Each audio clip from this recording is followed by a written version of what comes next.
दहीहंडीची राज्यभरात आज दहीहंडीचा उत्साह पाहायला मिळतोय। उंचच उंच मानवी मनोरे रचण्यासाठी गोविंदा पथकं सज्ज झाली आहेत। मुंबई पुण्यामध्ये दहीहंडीसाठी पोलीस प्रशासनही सज्ज आहे। तर आज गोपाळकाल्याचा सण साजरा होतोय। मुंबईसह राज्यातील गोविंदा पथकं मानवी मनोरे रचून दहीहंडी फोडण्यासाठी सज्ज झाली आहेत। ढाकुमाकुम गोविंदा रे गोपाळा बोल बजरंग बली की जय अशा घोषणा देत मानवी मनोऱ्यांचा रोमहर्षक थरार आज अनुभवायला मिळणार आहे। आगामी विधानसभा निवडणुकीच्या पार्श्वभूमीवर उत्सव प्रेमींना आकर्षित करण्यासाठी आणि संबंधित मतदारसंघावर वर्चस्व प्रस्थापित करण्यासाठी राजकीय पक्षांनी दहीहंडी उत्सवाचं आयोजन केलं आहे। लाखो रुपयांच्या बक्षिसांची खैरात सुद्धा या ठिकाणी उधळली जाणार आहे। त्यामुळे आजचा हा जो सण आहे तो काही औरच असेल। त्याची तयारी मागील बऱ्याच दिवसांपासून सुरू होती। कशा पद्धतीने आपलं त्या मतदारसंघामध्ये वर्चस्व आहे हे दाखवण्यासाठी जास्तीत जास्त लोकांना आकर्षित करण्यासाठी इथं मोठ्या प्रमाणामध्ये तयारी सुरू करण्यात आली आहे। दरम्यान याविषयी अधिक माहितीसाठी आपले प्रतिनिधी ठाण्यावरून शुभम कोळी आणि मुंबईच्या घाटकोपर इथून मीनाक्षी म्हात्रे आपल्या सोबत जोडल्या गेलेल्या आहेत। राम कदम यांची दहीहंडीचा उत्सव हा फेमस आहे आणि त्या ठिकाणावरून मीनाक्षी म्हात्रे आपल्या सोबत जोडल्या गेलेल्या आहेत। मीनाक्षी, काय सांगाल? राम कदम यांची दहीहंडी ही एक वेगळाच या ठिकाणी आपल्याला साज पाहायला मिळतो आणि एक वेगळी ओळख या दहीहंडीची आहे। सध्या कसं चित्र दिसतंय?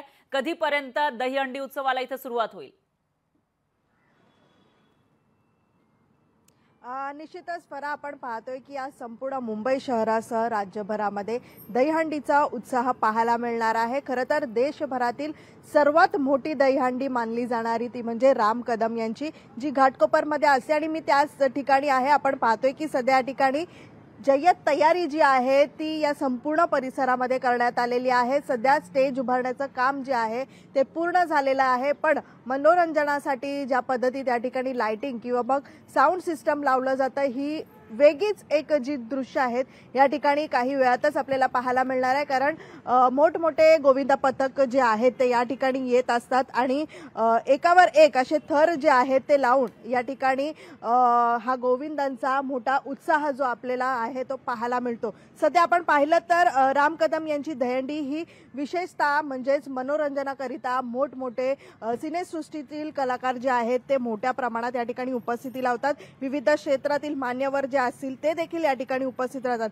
त्यामुळे गोविंदांचा उत्साह वाढवण्यासाठी ते मोठ्या संख्येने या ठिकाणी येत असतात। सध्या इथली जर दृश्य आपण पाहिली तर तयारी जी आहे ती मोठ्या प्रमाणात करण्यात आलेली आहे। त्यामुळे काही वेळातच आपण पाहू शकतो की हा संपूर्ण परिसर जो आहे तो अगदी 8:30 नंतर भरायला सुरुवात होईल, कारण गोविंदा पथकांची या ठिकाणी मोठ्या प्रमाणात गर्दी होईल। आणि यंदा आपण पाहिलं तर 25 लाखांचं पारितोषिक जे आहे ते राम कदम यांनी येणाऱ्या गोविंदा पथकांसाठी ठेवलेलं आहे। त्यामुळे सर्वात मोठी दहीहंडी कोण लावतं, कोणतं गोविंदा पथक या ठिकाणी सर्वात मोठी दहीहंडी लावतं हे बघणं खूप महत्त्वाचं राहणार आहे। कारण एक वेगळा जल्लोष जो आहे तो या घाटकोपर परिसरामध्ये पाहायला मिळतो, कारण मोठ्या संख्येने सेलिब्रिटीज असतील ते या ठिकाणी उपस्थित राहतात।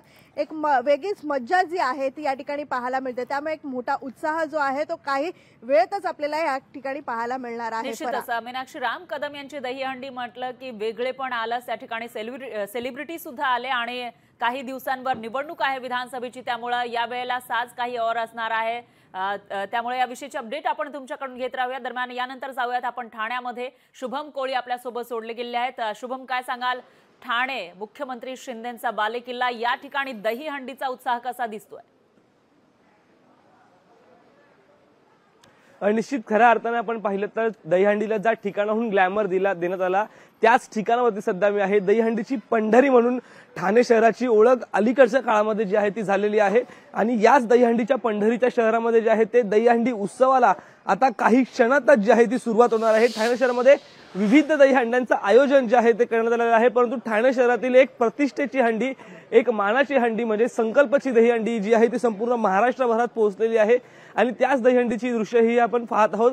या ठिकाणी जय्यत तयारी जी आहे ती आमदार रवींद्र फाटक यांच्या माध्यमातून जी आहे ते करण्यात आलेली आहे। तर सुमारे या ठिकाणी 400 ते 500 गोविंदा पथकं जे आहेत ते दरवर्षी दाखल होत असतात. यंदाही याच प्रकारचा विश्वविक्रम जो आहे तो या गोविंदा पथकांच्या माध्यमातून या ठिकाणी रचला जाणार आहे. तर कुठेतरी अशी देखील एकंदरीत माहिती जी आहे ती आमदार रवींद्र फाटक यांनी दिलेली आहे की आज सकाळच्या सुमारासच जे आहे या ठिकाणी पहिले 9 थर जे आहेत ते रचले जाणार आहेत आणि सन्मान चिन्ह असेल किंवा पारितोषिक जे असतील या ठिकाणी देण्यात येणार आहेत. तर विशेष म्हणजे लाडक्या बहिणींकरिता देखील एका हंडीचं जे आहे ते या ठिकाणी आयोजन करण्यात आलेलं आहे. तर संकल्प प्रतिष्ठानची हंडी म्हटलं तर या हंडीमध्ये जे आहे ते अनेक सिने कलाकार असतील किंवा अनेक राजकीय दिग्गज नेते जे असतील ते हजेरी लावत असतात आणि त्यांची यंदाही प्रमुख उपस्थिती जी आहे ती लाभणार आहे. तर संकल्प प्रतिष्ठानच्या हंडीमध्ये जे आपण पाहिलं तर यंदा हस्तजत्रेमधील संपूर्ण कलाकारांसोबत जे असतील त्यांचा संपूर्ण बँड जो आहे त्या ठिकाणी ठाणेकरांना असेल किंवा गोविंदा पथकांच्या मनोरंजनाकरिता जो आहे तो पाहायला मिळणार आहे. फरा निश्चितच शुभम, याविषयीची अपडेट आपण तुमच्याकडून घेत राहूयात. धन्यवाद शुभम आणि मीनाक्षी, तुम्ही दिलेल्या या माहितीसाठी.